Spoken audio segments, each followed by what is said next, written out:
Hey Tigers, we are going to do our review for volume and surface area, so hopefully you've already completed this before you started watching the video.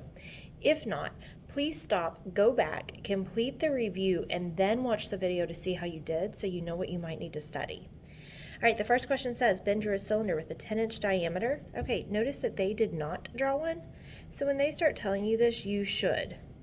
So I'm going to have a cylinder. It says that it has a 10-inch diameter and a height of 8 inches. Robert drew a cylinder. All right, so this is Ben. I don't know if this is going to be dimensionally correct, but it'll be fine. Robert drew a cylinder with an 8-inch diameter and a height of 10 inches. Ben stated that he thought the volumes of their two cylinders would be equal. Is he correct? Calculate the volume of each to justify your answer. Okay, so remember this is pi r squared times the height, so 3.14, times our radius, which would be 5 because our diameter is 10, so 5 squared times 8. This one would be 3.14 times my radius would be 4 because it's half, 4 squared, times 10. So I'm just going to grab my calculator and I'm going to work those out. So I have 3.14 times 5 squared times 8, and I get 628 for this one. And then for the other one we get 3.14 times 4 squared times 10. Interesting, I'm not exactly sure why it's giving it to me like that, but it's 502.4.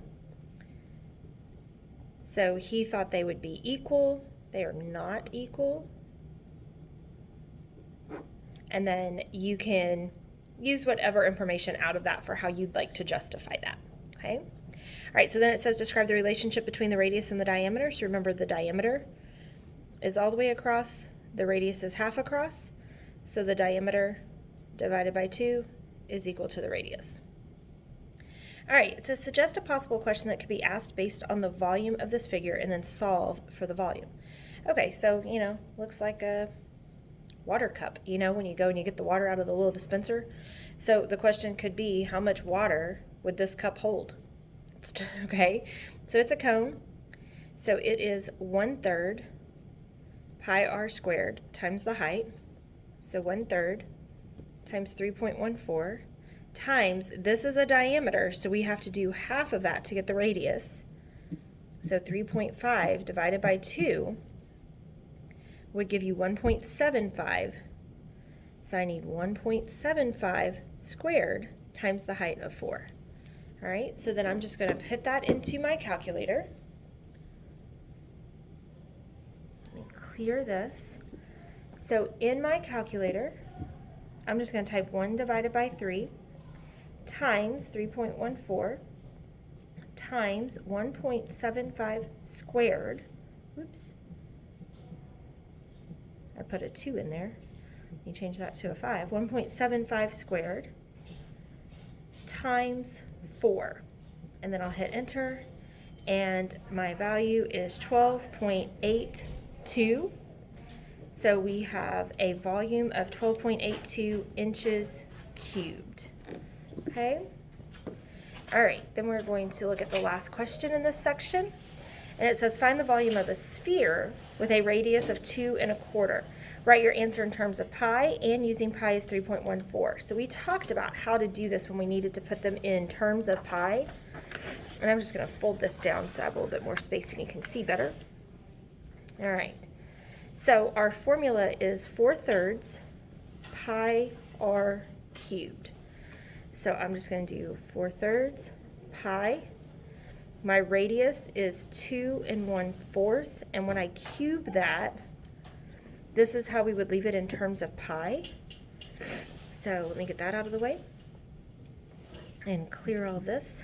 So I'm going to do 4/3 times 2 1/4 is 2.25 to the power of 3. And so I get 15.1875, so it would be 15.1875 pi. is how I would leave it in terms of pi. And then if I wanted to put it into regular terms, I would just do times pi. And we get 47.68. I'm going to go ahead and round that to 9. Okay? So this would be in terms of pi, and this would be if you solve using pi. All right, so the last questions on this side start talking about surface area. It says, give 2 real-life examples of a lateral surface area and why the area would need to be calculated. So remember, lateral is just around not including the bases. So that could be something like painting walls. A label, like on a soup can, or something like that. Okay, so there's a couple. Gina solved this problem and said that the total surface area is 152 inches squared. Is she correct? All right, so let's remember our total surface area formula is big PH plus 2 big B's. So our big P, here's our base, 6 plus 4 plus 6 plus 4, so 6 plus 4 gives us 10, and another 10 would be 20. So we have 20 times the height of 13, plus 2 times the area of the base. 6 times 4 is 24. So let's check that out. 20 times 13, and we get 260, plus 2 times 24 would be 48, and when we add those two together, we get 308. So no, she was not correct, and here's the correct answer. Okay, all right, and then we're going to flip it over. And this one just asks us to explain the variables. So the P, big P, is perimeter of the base. H is the height of the prism. And big B is the area of the base.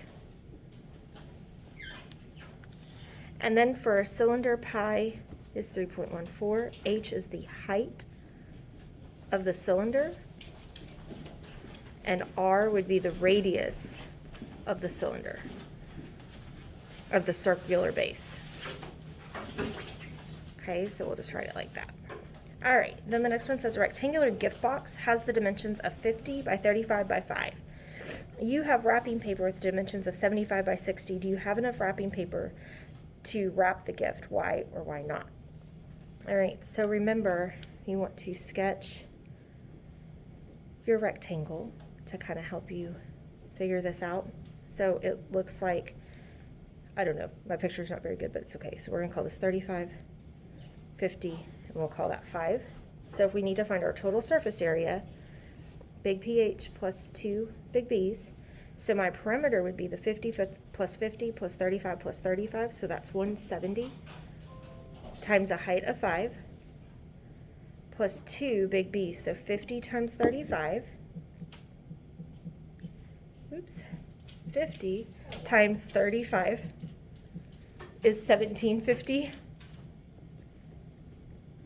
So then we would just calculate our 170 times 5, and we get 850, plus our 2 times 1750, and you get 3,500. Add those together, you get 4,350. So then we have to check to see if this is enough. So 75 times 60, and we get 4,500. So do we have enough? Yes. Okay, and then the last question in this section says, using the information from the problem above, describe how to calculate the cost for wrapping the gift if each square centimeter of wrapping is 3 cents. Okay, well, this was your gift. So basically, you're just going to take the amount of wrapping paper needed times the 3 cents. Okay, so if we just calculate that at 43.50 times 0.03, I don't know why my calculator's giving me everything in fractions, but it's all right. Just tap it. Wow, that's a really expensive gift. $130.50 to wrap it. That's ridiculous, but there you go. That's the answer. Okay, and then the last section, let me fold this real quick. There we go. says, if a cone and a cylinder have the same big B and height, what is the relationship between their volumes? So remember that the cone formula is 1/3 pi r squared times the height, and the cylinder formula is pi r squared times the height. So remember that a cone is, it takes 3 cones to equal 1 cylinder. So for example, if your cylinder was, I don't know, 24 inches cubed for volume, your cone would be the 24 divided by 3, and it would be 8 inches cubed. Same thing, if they gave you the cone was 8, you would know you need to multiply that by 3 to get the cylinder. All right, and then the last one says, a cylinder and its dimensions are shown. Write an expression that can be used to find the value of big B from the formula big B times H. So you're just solving for this. When they're asking for big B, they don't want the whole volume, they just want the area of the base, which for this would be, it's a circle, so it's pi r squared, or 3.14 times 5 squared. And if we bring our calculator over, 3.14 times 5 squared is equal to 78.5. Okay, so that's how you would solve for just big B. Just big B is talking about the base, not the whole thing. Okay, so for that we wouldn't use this because this is the H. All right, if you have any questions, send them in Canvas. Good luck on your test.